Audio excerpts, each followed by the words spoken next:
Hello friends, welcome back to my YouTube channel. चलो friends, आ जाओ। आज एक छोटा सा मैग्नेटोस्टैटिक्स मतलब मैग्नेटिक फील्ड के जरिए एक छोटा सा प्रॉब्लम सॉल्व करने वाला है जो तुम लोगों के सामने है। चलो देखते हैं इस प्रॉब्लम का सॉल्यूशन कैसे करेंगे। तो सवाल में देखो बताया गया है कि एक इलेक्ट्रिक वायर है जिसके जरिए करंट फ्लो करता है। तो मैं एक इलेक्ट्रिक वायर को ड्रॉ करूंगा। तो मान लो ये एक इलेक्ट्रिक वायर और करंट फ्लो इस तरीके से इस तरफ कर रहा है, जो मैं करंट फ्लो को आई के जरिए रिप्रेजेंट कर रहा हूँ। और सवाल में एक और चीज बताई गई, एक छोटा सा प्रोटॉन है। जो प्रोटॉन है वो एक स्पीड के जरिए स्पीड से मूव कर रहा है इलेक्ट्रिक वायर के पैरेलली, और डायरेक्शन हो रहा है करंट जिस तरह मूव कर रहा है प्रोटॉन भी ठीक उसी तरह भी मूव कर रहा है।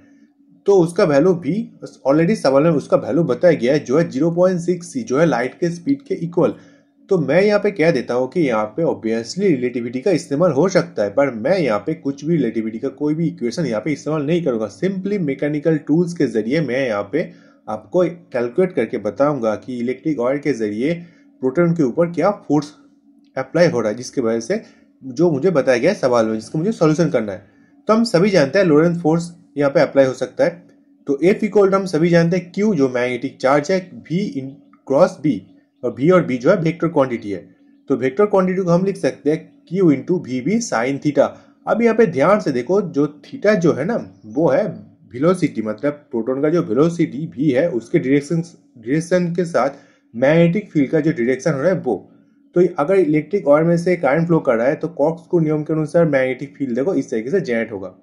अगर ध्यान से एनालाइज करोगे तो मिलेगा तुम सबको कि वेलोसिटी डायरेक्शन और मैग्नेटिक फील्ड के डायरेक्शन दोनों के बीच का जो डायरेक्शन के अंदर जो अंतर है वो है 90 डिग्री। मैं आपको ध्यान से बताता हूँ, ध्यान से देखो। अगर ये प्रोटॉन का डायरेक्शन है और ये मैग्नेटिक फील्ड है, और अगर ये वायर है हमारा, ध्यान से देखो, तो इन दोनों का मतलब कि मैग्नेटिक फील्ड और वेलोसिटी मतलब प्रोटॉन के बीच का एंगल देखो 90 डिग्री आ रहा है। ठीक है, तो इसीलिए मैं डायरेक्टली साइन थीटा के बदले साइन 90 डिग्री पुट कर सकता हूँ। तो मैं पुट करता हूँ, चलो Q V B sine 90 degree. तो इक्वल टू मैं लिख सकता हूँ क्यू वी बी, क्योंकि साइन 90 ऑलवेज 1, उसका वैल्यू ऑलवेज 1 आता है। तो एफ इक्वल टू हमारे पास देखो आ चुका है क्यू वी बी। तो क्यू का वैल्यू जो हम जानते हैं, वेलोसिटी का वैल्यू ऑलरेडी बताया गया है। तो हमें मैग्नेटिक फील्ड बी का वैल्यू हमें कैलकुलेट करना है। तो हम इसको कैलकुलेट कर सकते हैं मैग्नेटिक फील्ड जो एक वायर का होता है। चलो उसे हम उसका इक्वेशन लिखते हैं, mu 0 I by 4 pi A sine pi by 2 plus sine pi by 2। अगर तुम लोग कहोगे कि मैंने पाई बाई 2 कैसे लिख लिया, तो मैं आपको, अगर आपको पता नहीं है तो मैं आपको ऑब्वियसली बताऊंगा। उससे पहले मैं आपको नोट डाउन कर देता हूँ, ये जो ए है ना स्मॉल ए, ये ए है distance between proton and wire, मतलब कि वायर और प्रोटॉन के बीच का बीच का छोटा सा डिस्टेंस है जो ऑलरेडी सवाल में बताया गया है, उसको मैं नोट डाउन कर देता हूँ आपको समझाने के लिए। So distance between charge and wire, ठीक है, जो ऑलरेडी इसका वैल्यू सवाल में बताया गया है। मैं उसको बाद में पुट करता हूँ। चलो मैं आपको कॉन्सेप्ट क्लियर कर देता हूँ कि मैंने कैसे साइन पाई बाई 2 और साइन पाई बाई 2 कैसे नोट डाउन कर लिया। अगर मान लो ये हमारे पास वायर है और वायर से आर डिस्टेंस दूरी पर ए पॉइंट पे हमें मैग्नेटिक फील्ड कैलकुलेट करना है, और वायर के अंदर से आई करंट फ्लो कर रहा है। तो अगर ये इसे मान लेते हैं कि स्मॉल वायर है, तो इसका जो एंगल होगा जो इससे जो होगा देखो θ1 और θ2, इसे हम कैलकुलेट कर सकते हैं आसानी से।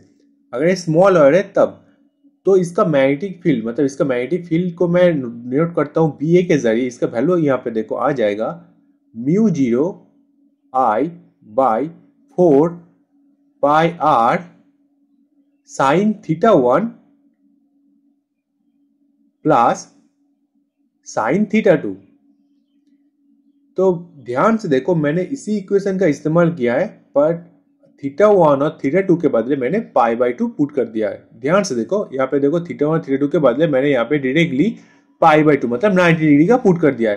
तुम लोग कहोगे कैसे कर लिया मैंने। देखो सवाल में एक छोटा सा नोटेशन बताया गया है कि ये जो वायर है ना वो लॉन्ग वायर है। अगर ये वायर लॉन्ग हो जाएगा तो θ1 और θ1 और θ2 का वैल्यू देखो अप्रोक्सीमेट 90 डिग्री के आसपास हो जाएगा। इसीलिए मैंने यहाँ पे साइन पाई बाई 2 और प्लस साइन पाई बाई 2 का इस्तेमाल किया है। चलो अब यहाँ पे मैग्नेटिक फील्ड के अंदर पूरा का पूरा वैल्यू पुट करते हैं।